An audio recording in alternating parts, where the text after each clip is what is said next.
Selanjutnya ini tentang dosa di dalam bisnis, Ustaz. Memberi uang pelicin, apakah termasuk dosa dalam bisnis dalam Islam? Jadi pertanyaannya dari seseorang bernama Dayat, 30 tahun dari Pekanbaru. Ustaz, saya pemilik usaha dan sedang mengikuti proses penawaran kerjasama dengan sebuah perusahaan. Awalnya saya mengajukan harga 10 juta, lalu dinego menjadi 8,5 juta. Tapi kemudian bagi PIC dari perusahaan tersebut meminta uang makan dalam tanda kutip secara pribadi. Saya menolak karena harga sudah saya turunkan. Namun saya berpikir kembali, bagaimana jika harga tetap 10 juta secara tertulis dan selisih 1,5 juta yang tadinya dinego itu saya berikan ke PIC tersebut. Asalkan perusahaan mereka benar-benar memenangkan penawaran saya. Pertanyaannya, apakah cara seperti ini dibolehkan, Ustaz? Dan bagaimana hukumnya untuk saya sebagai pemilik usaha dan juga bagi si PIC tersebut?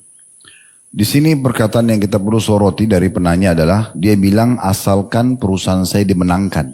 Ya. Kalau ini targetnya dan dia bayar ini sogok. Okay. Ini nggak boleh. Karena kalau tidak menang tidak mau bayar, kan itu. Nggak bisa. Jadi bukan itu tujuannya. Sekarang kita tata dulu baik-baik ini.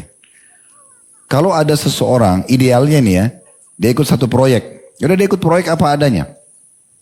Dia tunjukkan kualitas dia tunjukkan visi dan misi perusahaannya, oke, dia jalan. Dia tidak dapat, dia sudah dianggap bukan rezekinya, dia pindah yang lain. Itu yang paling ideal. Dia aman, ya, orang lain juga aman. Sebagaimana sabda Nabi SAW, la darar wa la dirar. Tidak boleh membahayakan, tidak boleh juga dibahayakan. Selesai. Saya ajukan, ini penawaran saya diterima, alhamdulillah tidak diterima sudah. Dan kita selalu sangka baik teman-teman sekalian. Selama rezeki kita akan sampai kepada kita. Selama bukan rezeki tidak sampai kepada kita. Itu perkataan Hasan Basri, rahimahullah. Saya selalu senang dan tenang karena saya tahu rezeki saya tidak akan pindah ke tangan orang lain. Kalau rezeki antum malah sampai kepada antum. Itu poin pertama. Poin yang kedua, bagaimana kalau seandainya saya punya bisnis, kemudian saya ingin masuk ke sebuah proyek. Proyek ini kebetulan bukan sedang bersaing menunjukkan kualitas, tetapi memang saya ditunjuk misalnya, oke, perusahaan Anda silakan menjadi vendor buat kami misalnya dalam pembangunan bangunan atau apa gitu. Tetapi ada beberapa pegawai di situ, di perusahaan itu yang meminta saya untuk masuk sebagai vendor di situ misalnya, dia mengatakan kalau ini kami tidak dikasih uang pelicin lah tadi atau uang makan, kami tidak mau loloskan nih. Misal, sementara antum sudah punya hak, antum sudah ditunjuk di sini.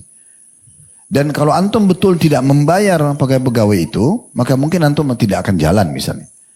Nah di sini saya pernah tanyakan ke beberapa masyayikh, mereka menjawab begini. Yang pertama, dia laporin dulu ke perusahaan itu. Bagaimana peraturan perusahaan Anda? Sekarang kalau saya sudah ditunjuk nih, saya akan memenuhi kualitas yang sudah diminta dan segala macam. Tapi bagaimana kalau ada pegawai Anda yang minta sesuatu? Atau kami memberikan hadiah buat pegawai Anda. Kalau orang perusahaan itu mengatakan, oh itu tidak masalah. Itu sudah biasa. Memang peraturan kami begini. Artinya pemilik perusahaan itu pun mengiyakan. Tidak ada masalah kalau pegawainya dikasih. Contoh antum masuk ke restoran, dia pemilik restoran tidak ikut campur dengan tukang parkirnya. Silakan kalau mau bayar ya sudah. Misal contoh, dia tidak ikut campur, itu terserah ya. Maka seperti itu berarti tidak masuk dalam bab hadiah ummal namanya, hadiah pegawai. Karena memang perusahaannya itu membolehkan. Tapi kalau mereka bilang, oh itu nggak ada dalam perusahaan kami, tidak bisa. Oke, saya sekarang sudah dimenangkan, Anda sudah tunjuk saya, tapi pegawai Anda si fulan minta. Sampaikan supaya ini amar ma'ruf nahi mungkar gitu kan. Nah seperti itulah. Itu kasus yang kedua. Kasus yang ketiga, kalau Anda punya hak di situ. Ini pernah saya kasih contoh, tentu ini hanya contoh saja. Jangan disalahfahami ya. Misal contoh Anda memasukkan barang dari luar negeri, masuk Indonesia. Masuklah barang tersebut dan ditahan oleh bea cukai dan diharuskan Anda memenuhi syarat-syarat 1, 2, 3, 4, 5. Lalu kemudian kita penuhi semuanya. Ternyata sudah dipenuhi pun, itu ditahan, tidak akan dikeluarkan misalnya. Kenapa? Karena mereka minta harus ada bayaran. Di sini kalau Anda bayar, Anda tidak berdosa karena ini hak Anda di situ. Anda sudah penuhi semua permintaannya, kan itu.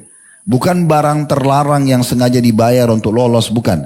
Tapi barang kita dianggap legal semuanya, tapi memang mereka tahan karena mereka minta uang. Nah, contohnya. Nah kalau seperti itu, maka Anda kalau bayar tidak masuk dalam risyu atau sogok menyogok. Nah, ini contoh-contoh kasus jadi butuh kita rincikan gitu ya. Allahu a'lam. Ya. Oke, syukuran Ustaz. Trisa, ada 2 pertanyaan lagi Ustaz. Ya, jadi ini tadi penanya ini kami sarankan jangan negonya seperti ini ya. nego tadi misalnya 10 juta, kemudian diturunin 8,5 juta, disetujui oleh perusahaan, lalu pegawainya tidak mau minta uang untuk ditambah dari 8,5 juta yang harus dibayar ke, tidak tahu tapi transaksi apa itu, ya kemudian dia sekarang bilang, udah kalau gitu saya kembalikan tertulis 10 juta, 1,5 jutanya saya akan kasih kepada pegawai, itu nggak benar. Kalau itu tidak bisa, ya. Jadi jangan masuk ke situ teman-teman sekalian. Ada sebuah hadits Nabi SAW bisa jadi pegangan buat kita semua. Kata Nabi SAW, kebaikan itu, ya, itu bertumpuk pada akhlak yang mulia. Dan dosa itu yang berkecamuk dalam hatimu. Yang berkecamuk dalam hatimu. Dan kamu tidak ingin orang lain mengetahuinya. Kapan sesuatu teman-teman sekalian kita sebenarnya ragu ini boleh nggak sih gitu ya. Kemudian kita sebenarnya khawatir juga kalau orang lain tahu segala macam. Ini berarti hal-hal yang ada masalah ini. Bisa masuk ke dalam masalah bab dosa. Ini Imam Al-Mundhiri rahimahullah sebutkan dalam Sahih Targhib Tarhib beliau. Itu adalah masuk dalam bab syubhat yang harusnya ditinggalkan. Demi untuk menjaga sikap wara' atau sifat menjaga hubungan baik kita dengan Allah subhanahu wa ta'ala.